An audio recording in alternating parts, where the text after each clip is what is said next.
Octal থেকে binary করার binary থেকে অক্টাল করার ক্ষেত্রে মনে করো যে এখানে কিছু সংখ্যা দেওয়া আছে এরকম, এখানে দশমিক বিন্দু দেওয়া আছে, দশমিক বিন্দুর পরেও এরকম সংখ্যা আছে দেওয়া। তাহলে তোমার কাজ হচ্ছে কি, দশমিক বাইনারি থেকে অক্টাল করার নিয়ম হচ্ছে সর্বপ্রথম দশমিক বিন্দুটাকে সিলেক্ট করা, দশমিক বিন্দুর দুই সাইডে সংখ্যা সাজবে, ঠিক আছে? মানে এদিকে আসি এই সংখ্যাগুলো এদিক দিয়ে যাবে আর এদিক থেকে এদিক দিয়ে, ঠিক আছে? বুঝলেন? দশমিক বিন্দুটা ঠিক থাকলো, তাহলে এখানে কি হচ্ছে 1110, তারপরে কি থাকলো অক্টাল, যেহেতু 3 বিটের বাইনারি কোড, তাহলে এখানে কয়টা সংখ্যা আছে, কয়টা সংখ্যা শর্ট, তাহলে 2টে শূন্য ডান পাশে হবে।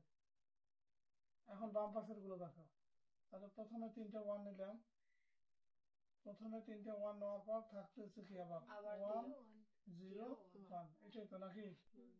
এখন দেখো মান বের করা তো বুঝছো, ওইভাবে বের করবে, কোড ইউজ করি, কোডটা হচ্ছে কত 1 2 4, তাহলে 100, তার মানে এই সংখ্যাটার মান হচ্ছে কত 4, এই সংখ্যাটার মান 6, এই সংখ্যাটার মান 7, আর এই সংখ্যাটার মান 5, ঠিক আছে?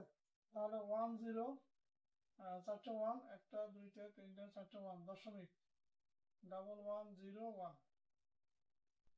এখন এই সংখ্যাটার সমকক্ষ তোমার অক্টাল মান দ্বারা রয়েছে 57.64, এটা হয়ে অ্যান্সার।